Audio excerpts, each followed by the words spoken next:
Hey, sixth grade, it's time to talk about ratios. First, a little introduction. There is a reason that there is a dog and two cats on the first slide.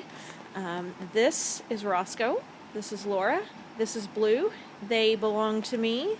All three of them live at my house. All three of them like to take over my bed and my couch and wherever else they can. And we're going to use them to talk about ratios today. So as we go through, make sure you're filling in your guided notes, and we'll go ahead and get started. First thing we need to know is the definition of a ratio.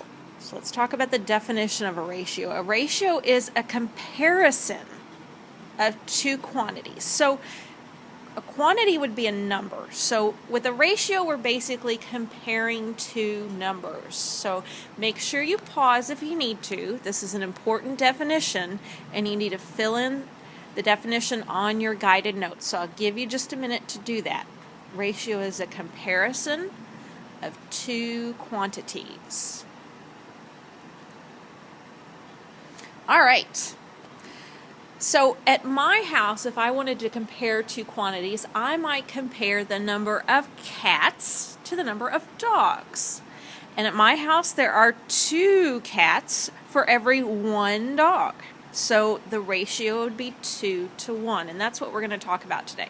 That's why I showed you my cute little Roscoe right there. All right, let's go ahead. There are going to be 3 ways to write a ratio using different symbols. Okay, so the first way that I can write a ratio, and I'm going to use my dogs and cats as the example for writing my ratios, is that I can use a colon.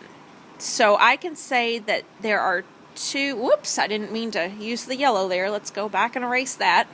Okay, I can say that there are 2 dogs or 2 cats for every 1 dog. So I can say that my ratio is 2 to 1.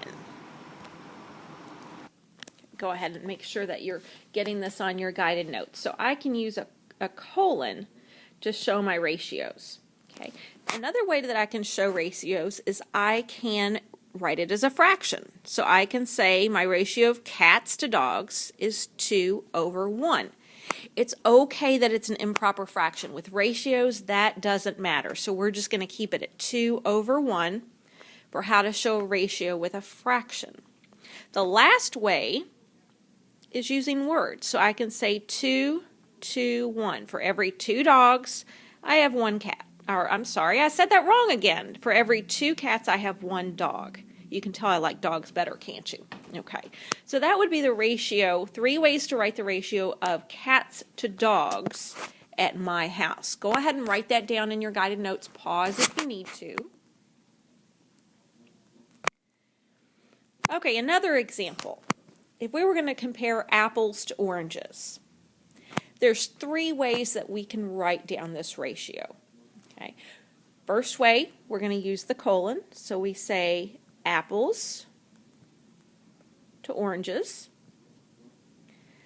The second way that we can write it is as a fraction. So 3 apples to 2 oranges.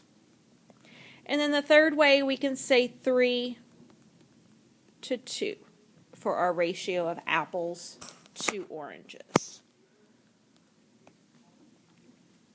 Okay, try this one. I'm going to give you just a minute to try it on your own. We've got 10 girls and 5 boys. So what's my ratio of girls to boys? Let's go ahead and get that written. Okay, we're going to say that we have 10 girls to 5 boys. Okay, or I could say 10 to 5, or I could say 10 to 5. Okay. It's another example of writing a ratio. Now, we need to back up, because when we wrote the ratio of girls to boys, our fraction was 10 to 5. If we were writing this, if we were writing fractions, that could be simplified. And one of our rules with writing ratios is it needs to be reduced. It needs to be in simplest form, just like we would do on a fraction. So an improper fraction is okay, but it has to be reduced. So that's a little bit different. So let's go back and look at my ratio of 10 to 5. And if I want to reduce that, I can divide the top by 5. I can divide the bottom by 5. And that's going to reduce to 2 to 1. So my real ratio, my final answer for ratio of girls to boys would be 2 to 1. That means there's 2 girls for every 1 boy. So make sure that we remember that ratios have to be reduced. Okay, let's try a couple. A basket of fruit contains 6 apples, 4 bananas, and 3 oranges. Write the ratios in all 3 forms. Go ahead and pause. Work this out on your guided notes, and then come back and we'll check.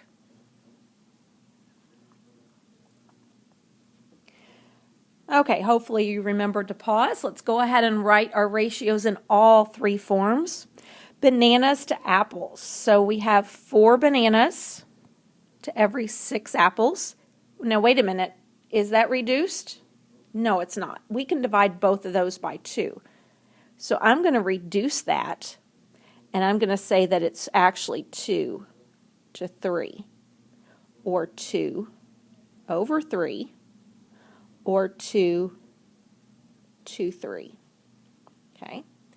Now we want to look at oranges to all fruit. Now this one's a little bit tricky. I hope you caught this. All fruit. That means I have to put all the fruit together. So 6 plus 4 plus 3, that's 13 pieces of fruit total.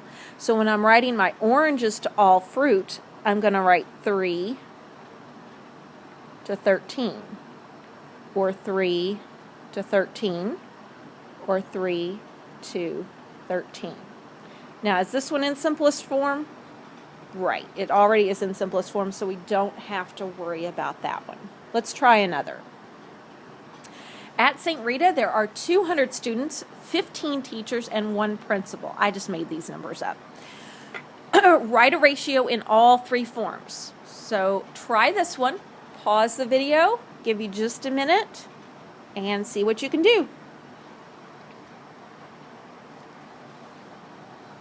Okay, so teachers. We've got 15 teachers and 200 students, so our ratio is going to be 15 to 200. Now, would this be in simplest form if we made it into a fraction? No, we can divide by 5 here. So we're going to divide both numbers by 5, and we're going to come up with a ratio of 3 to 40, or 3 to 40, or 3 to 40. I almost ran out of room there. Now, what if we want the number of adults? This is a little bit different. I'm not talking about just the teachers. I want adults. So I'm going to take the teachers and the principal, and I'm going to compare 16 to 200. Now, can I reduce this? Absolutely. Okay. So if I'm going to reduce this, I can divide 16 by 8, and then I can divide 200 by 8, which gives me 25, or 2 over 25, or 2 to 25. Okay, so check your answers. Correct if you didn't quite get it. And we've got one more thing to talk about. We want to talk about comparing ratios, and this is going to be very similar to comparing fractions, because a ratio really is just a fraction, a comparison. So what we want to compare on this one is, does the wallet size or the portrait size have the greater ratio? So we're looking at the wallet and the portrait. Okay. So to compare ratios, we're going to do 3 things. Go ahead and write this down in your guided notes. We're going to write each in fraction form. Second thing we're going to do is we're going to write the ratios with a common denominator. We have to be able to compare them, so we've got to have that common denominator.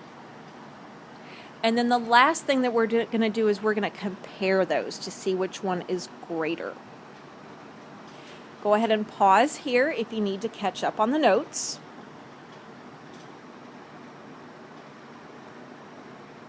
Okay, let's go back to our problem. In our problem, we were going to compare the width and the length of the wallet to the portrait size. So let's look at the wallet first.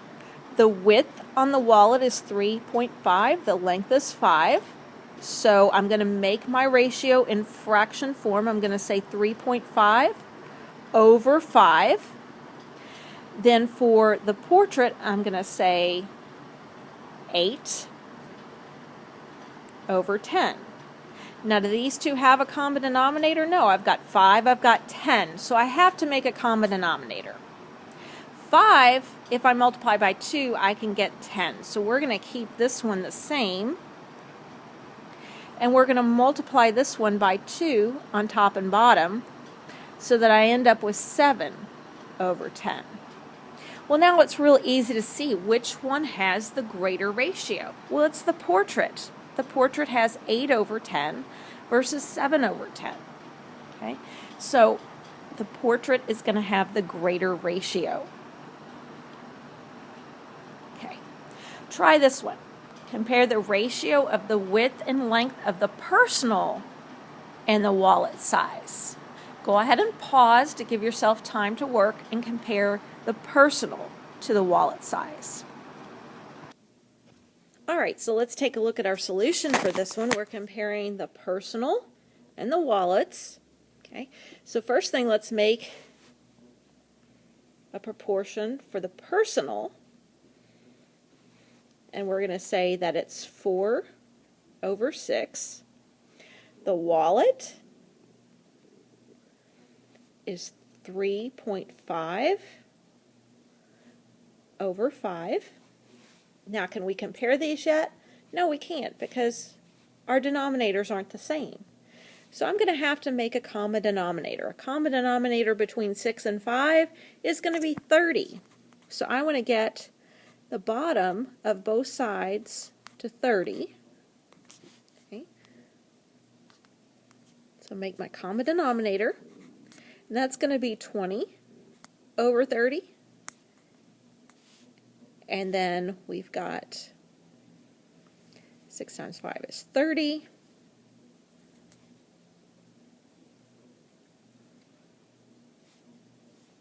Carry my 3. 6 times 3 is 18. 19, 20, 21. So which one has the larger ratio? The wallet. So the wallet has the larger ratio between the wallet and the personal. Okay. This concludes ratios. We're going to get to work in class, practicing a little bit more, seeing how we can apply this. And don't forget, the magic word today was Roscoe. That way you know that you watched the video. Great job, guys.